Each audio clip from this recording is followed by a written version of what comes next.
चलिए खबरों में आगे बढ़ेंगे। इस बीच एक और बड़ी जानकारी सामने आ रही है। इस वक्त की बड़ी खबर आपको बता दें, छत्तीसगढ़ में भारी बारिश से जनजीवन अस्त व्यस्त हो गया है। ये बड़ी जानकारी, कई इलाकों में जलभराव की स्थिति देखी जा रही है।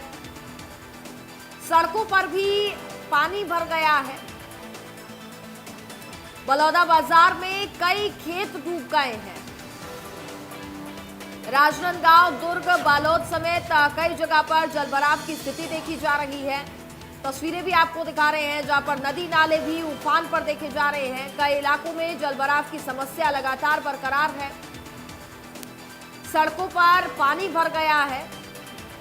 लोगों को आवाजाही में दिक्कतें हो रही हैं। बलौदाबाजार में कई खेत बताया जा रहा है कि डूब गए हैं। राजनांदगांव, दुर्ग, बालोद और कांकेर में अलर्ट जारी किया गया है। तो देखिए, तस्वीरें भी आपको दिखा रहे हैं किस कदर छत्तीसगढ़ में इस वक्त हालात बने हुए हैं, क्योंकि लगातार कई इलाकों में भारी बारिश का दौर जारी है। ऐसे में जलभराव की स्थिति लगातार बरकरार है, जिसके चलते लोगों को तमाम दिक्कतों का सामना करना पड़ रहा है।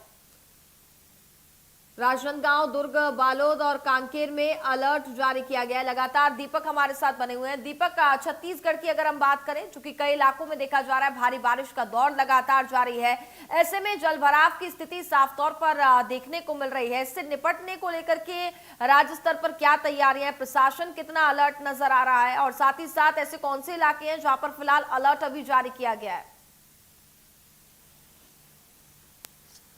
देखिए, सरगुजा संभाग जहाँ मैं मौजूद हूँ, यहाँ पर अलर्ट जारी किया जा चुका है, क्योंकि जो बलरामपुर का इलाका है, अंबिकापुर का इलाका जहाँ मैं खुद अभी हूँ, इन सब इलाकों में स्थिति ये है कि कई घरों में पानी घुस चुका है।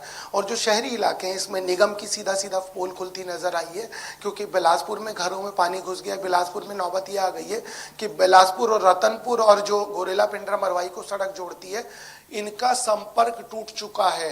कोरबा में भी कमोबेश यही स्थिति है। निगम की पोल खुलती नजर आई और कई खेतों में पानी भर गया, खेत तालाब बन चुके हैं। तो अभी जो मौजूदा स्थिति है, चाहे वो बस्तर की हो चाहे सरगुजा की हो, इन दो संभागों में लगातार बारिश हो रही है। कुछ इलाके ऐसे हैं जहां 24 से 48 घंटे तक बारिश हो रही है, और इन सब जगहों पर मौजूदा स्थिति में ये हो चुका है कि जो खेत हैं वो टापू बन चुके हैं। कुछ सड़कों का संपर्क टूट गया मुख्य मार्ग से। तो समझा जा सकता है कि जो मौजूदा स्थिति है उसमें अभी भी फिलहाल कुछ ऐसे इलाके हैं जहां लगातार बारिश देखने को मिल रही है। बिल्कुल, तो लगातार कई इलाके ऐसे हैं जहां पर, जैसा कि आपने जानकारी भी दी, अलर्ट यहां पर जारी किया गया, लेकिन एक समस्या साफ तौर पर लगातार बनी रहती है, जिसके चलते लोगों को यहां पर परेशानियों का सामना करना पड़ता है, जलभराव की समस्या।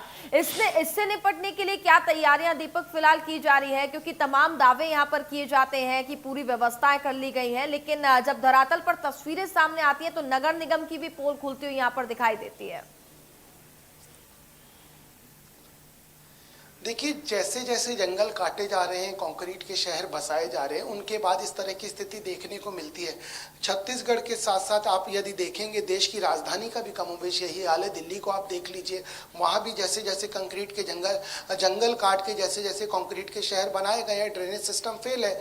वही स्थिति रायपुर राजधानी और बारिश के समय दूसरे तमाम शहरों की है कि जहां जहां कंक्रीट बसाया जा रहा है, ड्रेनेज सिस्टम फेल है। इसी वजह से जो शहरों की स्थिति है, वहां पर जब बारिश होती है तो पहली बारिश में इस तरह से पोल खुलती है कि लोगों के घरों में पानी घुसता है, शहर में पानी भरने की वजह से जाम लग जाता है। तो अब जो बारिश हो रही है, उस बारिश में रायपुर राजधानी समेत चाहे बिलासपुर नगर निगम की बात हो, हर जगह कमोबेश यही स्थिति देखने को मिल रही है।